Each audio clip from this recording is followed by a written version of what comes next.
Welcome to Aaron Mahnke's Cabinet of Curiosities, a production of iHeartRadio and Grim and Mild. Our world is full of the unexplainable.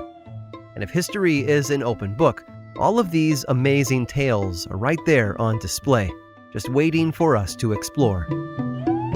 Welcome to the Cabinet of Curiosities.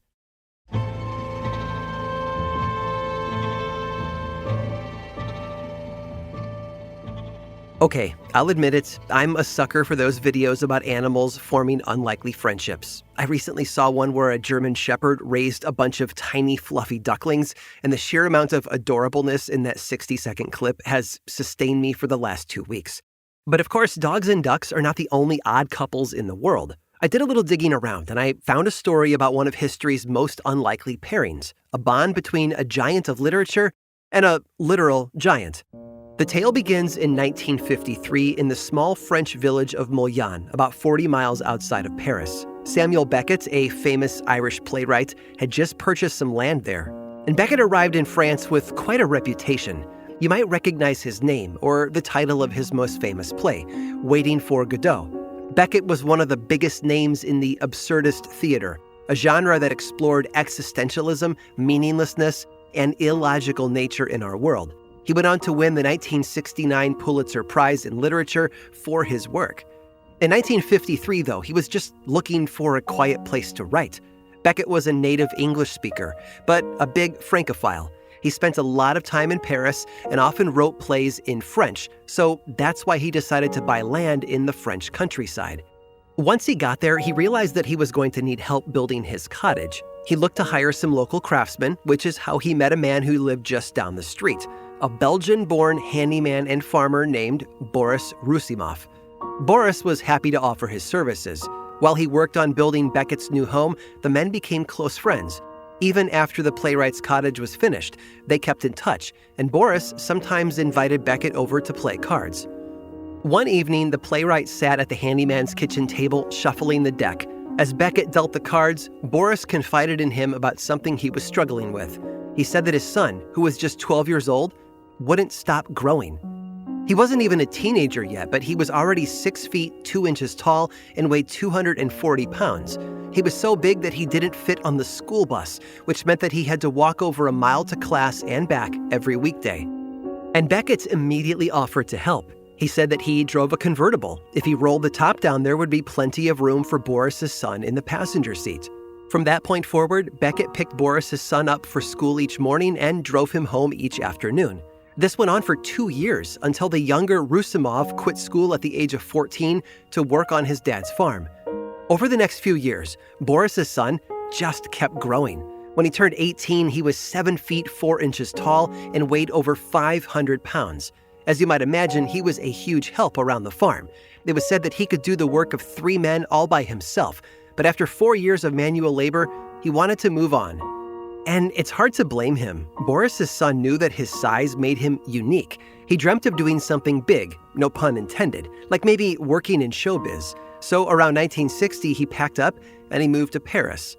There, he landed a job as a professional wrestler. After establishing himself in France, he moved to the United States, where he joined the Worldwide Wrestling Federation. He quickly became an international star, but his fame went beyond the ring, too. He also appeared in movies, most notably the 1987 classic, The Princess Bride. You see, Boris's son's name was Andrei Roussimoff, better known as Andre the Giant. While on set for The Princess Bride, Andre talked about Samuel Beckett driving him to school. It struck his co-stars as a bizarre connection. They asked Andre what he and Beckett would talk about. I mean, you'd imagine the Pulitzer Prize-winning playwright and a future wrestling star would have plenty to discuss, right? Well, Andre said that their conversations were curiously limited. They never mentioned theater or wrestling or existentialism. All they ever really talked about was the game of cricket.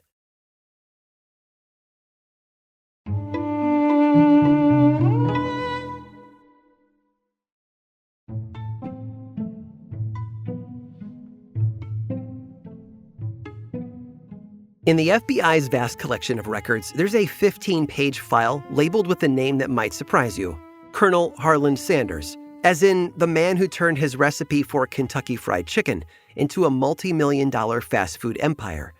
Now, you might be asking, how did the founder of KFC end up in the FBI's radar? Well, the story is a curious one indeed.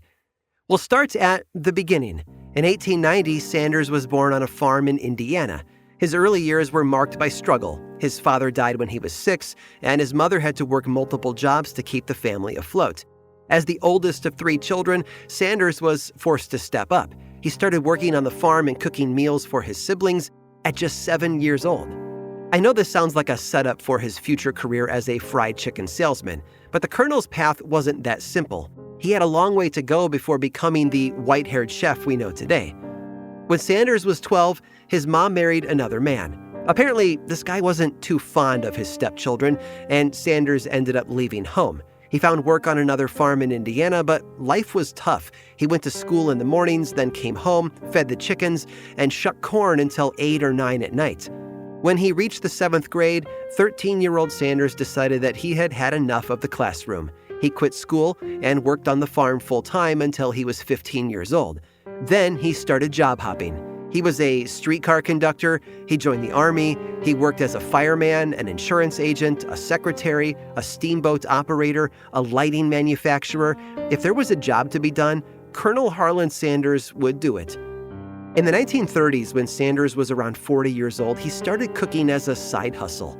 At the time, he was working at a vehicle service station on the edge of a busy highway in Kentucky. He would cook food in the back room and sell it to travelers who happened to stop by. And the word soon spread that the Colonel's fried chicken, okra, and biscuits were worth pulling over for. Seeing this as his newest job opportunity, Sanders quit the service station and opened up his own restaurant, the first ever KFC. Despite his flighty job history, he took this new endeavor very seriously. A later profile in The New Yorker outlined his goals, saying that the Colonel wanted to create, and I quote, "fried chicken so golden and delicious that it will bring tears to the eyes of a grown man." While I don't know if the drumsticks moved anyone to tears, it was clear that Colonel Sanders had finally found his calling. Over the next few years, he perfected his famous recipe, the one with 11 different herbs and spices, right? Then, for about 2 decades, he focused on expanding his business and establishing franchise locations. Colonel Sanders had gone from an Indiana farm boy to a multi-millionaire chicken connoisseur. Now, well into his 60s, he put on that white suit, styled his white goatee, and played the part of a fast food mogul. But in his heart, Sanders was still a simple country man. He didn't love the pressure of running such a large business. In 1964, he sold the company for a large one-time payout, plus a modest yearly salary. And with plenty of money and even more free time on his hands, the Colonel soon developed a curious new obsession. Chicken no longer occupied his every waking thought. Instead, he spent an inordinate amount of time thinking about J. Edgar Hoover. At the time, J. Edgar Hoover was the director of the FBI. The Colonel was a big fan of his policies and his actions. He took to writing what was essentially fan mail, sending Hoover multiple letters of praise. Once he requested an autographed picture. In 1970, he invited the FBI director to his 80th birthday party. If you're curious, it appears that J. Edgar Hoover did not attend the shindig. In fact, he didn't seem to reciprocate the Colonel's affections at all. Hoover took every single one of those letters and just put them into an FBI file. But here's the really strange part. Although the file explicitly states that Colonel Sanders was never the subject of an FBI investigation, multiple paragraphs have been redacted, which leaves me wondering, what's been covered up? Is it the Colonel's recipe for perfect fried chicken, or something more curious?